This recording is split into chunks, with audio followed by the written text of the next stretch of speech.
မန္တလေးတိုင်းမြင်းကြံဒေသကပြည်သူ့စစ်ကောင်ဆောင်တီတာရုံမွန်ထံကိုအညံ့ခံပူပေါင်းသွားတဲ့ PTA ရဲဘော်ဟောင်းတွေကိုအမားတပည့်အလင်းဝင်ဆိုတဲ့စာတမ်းပါတက်တူးတွေထိုးပေးထားတယ်လို့နထိုးကြီး PTA ကောင်ဆောင်ကိုစိုးအောင်ကထုတ်ပေါ်ပြောဆိုလိုက်ကြောင်းသတင်းရရှိပါရယ်မေလ22ရက်နေ့ညပိုင်းမှာကိုစိုးအောင်ကသူ့ရဲ့လူမှုကွန်ရက်စာမျက်နှာကနေဗီဒီယိုဖိုင်တစ်ခုထုတ်ပြန်ခဲ့ပြီးမြင်းကြံခရိုင်အတွင်းရှိတရင်တစ်ခုကနေတီတာရုံမွန်တပ်ဖွဲ့ထံကိုအညံ့ခံပူပေါင်းသွားတဲ့ A5 အမည်ရှိ PTA ရဲဘော်ဟောင်းတဦးရဲ့ခုံမှာအလင်းဝင်အမားတပည့် A5 ဆိုတဲ့တတူစာရန်ထိုးထားတာကိုဆိုရှယ်မီဒီယာပေါ်မှာတွေ့မြင်ခဲ့ရတယ်လို့ပြောဆိုထားပါတယ်ကိုစိုးအောင်ကအဲ့ဒီဗီဒီယိုထဲမှာအညံ့ခံသွားတဲ့ PTA ရဲဘော်ဟောင်းတွေရဲ့တီတာရုံမုံအဖွဲ့ဘက်ကအမှတ်အသားပုံစံမျိုးနဲ့တက်တူးတွေထုတ်ပေးထားတာဖြစ်ပြီးသူတို့ကိုအလင်းဝင်လို့ခေါ်ဝေါ်သတ်မှတ်ထားတယ်လို့ပြောဆိုထားကြောင်းသိရပါတယ်။ဒါအပြင်သူတို့တရင်ကနေတီတာရုံမုံအဖွဲ့ထံကိုပူးပေါင်းသွားတဲ့ရဲဘော်ဟောင်းတချို့ကိုလည်းအလားတူစာရန်ပါတက်တူးတွေထုတ်ပေးထားကြောင်းသိရတယ်လို့ကိုစိုးအောင်ကပြောပါတယ်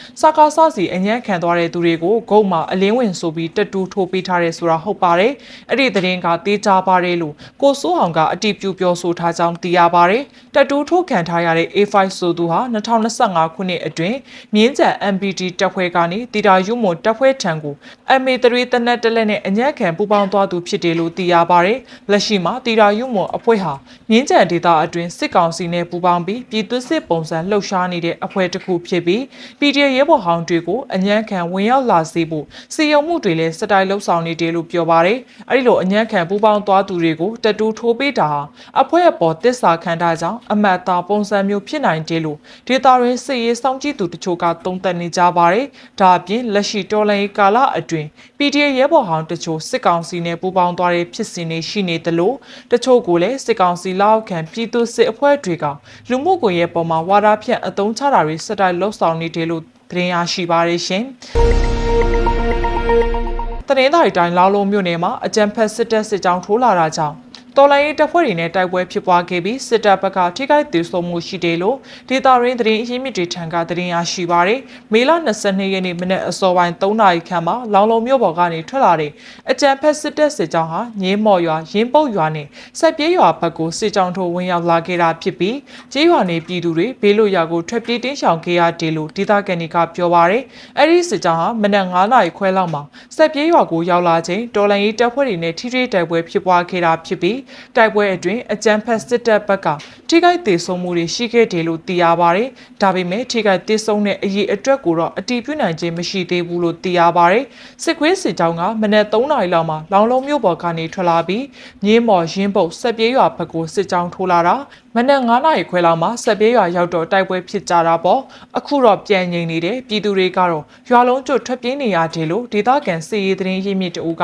ပြောပါတယ်လက်ရှိမှာအကြမ်းဖက်စစ်တပ်စစ်ကြောင်းဟာဆက်ပြေးရွာအနီးဝန်းကျင်မှာဆက်လက်တပ်ဖြန့်ထားဆဲဖြစ်ပြီးဒေသခံပြည်သူတွေနေရမပြန်နိုင်သေးပဲစစ်ဘေးတင်းရှောင်နေရတယ်လို့သိရပါတယ်အကြမ်းဖက်စစ်တပ်ဟာလောင်လုံးမြို့နယ်အတွင်းစစ်ရေးလှုပ်ရှားနိုင်မှုဧပြီလစာပိုင်းကစပြီးတဝဲမြို့ဘက်ကနေစစ်မှုထမ်းတပ်သားတွေအများပြားပါတဲ့စစ်ရင်အားတွေဖြည့်တင်းခဲ့ပြီးနောက်အခုလိုစစ်ကြောင်းထိုးလာတာဖြစ်တယ်လို့သိရပါတယ်အလားတူဧပြီလ22ရက်နေ့တုန်းကလည်းလောင်လုံးမြို့ပေါ်ကအကြမ်းဖက်စစ်တပ်စစ်ကြောင်းဟာညင်းမော်ကြီးရွာတွင်ကို AR 150ခန်းနဲ့ဝင်ရောက်တပ်ဆွဲခဲ့ရာလောင်လုံးတမနီလိပ်ပြတပ်ဖွဲ့ LNSPF နဲ့ចောင်းသားတော်လိုင်းတပ် SIF တို့ပူးပေါင်းတိုက်ခိုက်ခဲ့တာကြောင့်အထိနာပြီးဧပြီလ23ရက်နေ့ညပိုင်းမှာလောင်လုံးမြို့ပေါ်ဘက်ကိုပြန်လည်ဆုတ်ခွာသွားခဲ့ကြောင်းသတင်းရရှိပါရရှင်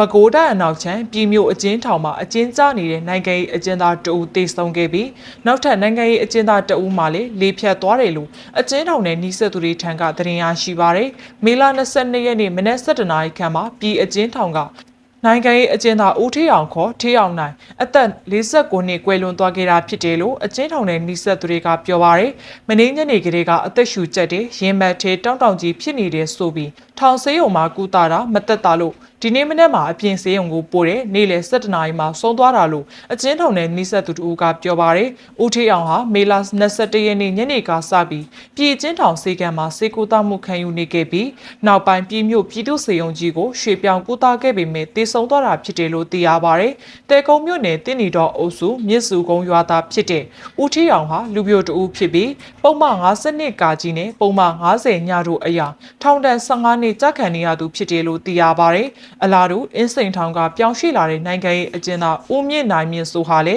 မေလ21ရက်နေ့မနက်ပိုင်းမှာလေဖြတ်သွားခဲ့တာကြောင့်မနက်9နာရီခန့်မှာပြည်မြို့ပြည်သူ့စေယုံကြီးကိုပို့ဆောင်ကုသနေရတယ်လို့အကျဉ်းထောင်နဲ့နှိစက်သူတွေကပြောပါတယ်။သူကဘယ်လေဖြတ်သွားတာအုံနောက်တွေကြောပေါက်တယ်လို့သိရပြီးစေယုံကိုပို့ထားတာလို့အချင်းထောင်နယ်နီးစပ်သူတို့ကပြောပါတယ်။ဦးမြင့်နိုင်မြင့်ဆိုဟာပုံမှန်90စာခွဲနဲ့52ကားငယ်တို့အရာထောင်နယ်စနေကြခံနေရသူဖြစ်ပြီးမိသားစုနဲ့ဆက်သွယ်နိုင်ရေးကိုစုံစမ်းနေစေဖြစ်တယ်လို့သိရပါတယ်။အခုဖြစ်စဉ်လေးနဲ့ပတ်သက်ပြီးပြည်အတင်းထောင်ဘက်ကတရားဝင်သတင်းထုတ်ပြန်ထားတာမရှိသေးပေမဲ့ဒေတာတွင်သတင်းရင်းမြစ်တွေကတော့ဖြစ်စဉ်မှန်ကန်တယ်လို့အတည်ပြုပြောဆိုနေကြောင်းသတင်းရရှိပါတယ်ရှင်။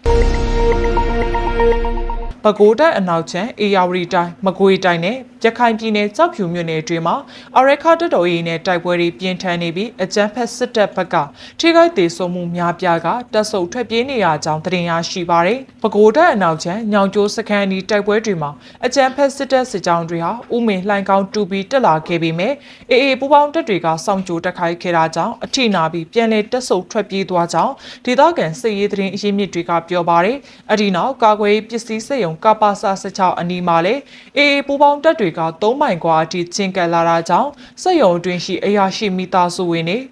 ရဲမေတွေတက်ကြီးပိုင်းတွေနဲ့ကလေးငယ်တွေကိုတမ80ခွန်ကဦးဆောင်ပြီးတောင်ငူရှိတောင်ပိုင်းတိုင်းစစ်ဌာနချုပ်အတွင်ပြောင်းရွှေ့ထားကြောင်းသိရပါတယ်။အေယာရီတိုင်းအတွင်ဖြစ်ပွားနေတဲ့တိုက်ပွဲတွေမှာလည်းအကြမ်းဖက်စစ်တပ်ဘက်ကဒုတရင်မှုအပါအဝင်အရာရှိတွေတည်ဆုံခဲ့ပြီးရေကြီးအမြောက်တပ်အမတ344ရဲ့စစ်ရေးချီနေဆိုရလာတာကြောင့်အရာရှိတချို့ထွက်ပြေးတာတွေရှိနေသလိုတိုင်းဝင်ကြီးကျုံနဲ့စစ်တိုင်းမှုတွေကလည်းရတရားချေမှုတွေပြုလုပ်နေကြောင်းသိရပါတယ်။မကွေးတိုင်းငဖဲမြို့နယ်နေရီကန်ဗျူဟာစစ်ခန်းအနီးတိုက်ပွဲတွေမှာလည်းလက်ဟောင်းပစီကြီးရွာဘက်ကစစ်ကူလာတဲ့စစ်ကြောင်းတွေအထိနာနေပြီးမဆခ905ကလက်နက်ကြီးပစ်ကူယူကတပ်ဆုပ်ထွက်ပြေးနေကြောင်းသိရပါတယ်။ရခိုင်ပြည်နယ်ကြောက်ဖြူမြို့နယ်တောင်ပေါ်ဦးရတပ်စခန်းတိုက်ပွဲတွေမှာလည်းအကြမ်းဖက်စစ်တပ်စစ်ကြောင်းတွေဟာအဝတောင်ကြီးရွာကိုမကျော်နိုင်တော့ပဲမေလ21ရက်နေ့မှာတောင်ပေါ်ဦးရတပ်အတွင်းကိုပြန်လည်တပ်ဆုပ်သွားကြောင်းဒေသရင်းသတင်းရင်းမြစ်တွေကပြောပါတယ်။အဲ့ဒီလိုစစ်ရေးအရာအရှုံးတွေနဲ့ရင်ဆိုင်နေရတဲ့အကြမ်းဖက်စစ်တပ်ဟာတိုက်ပွဲဖြစ်ပွားနေတဲ့ဒေသတွေကိုလေရင်အုပ်လိုက်အုံပြုတ်ပြီး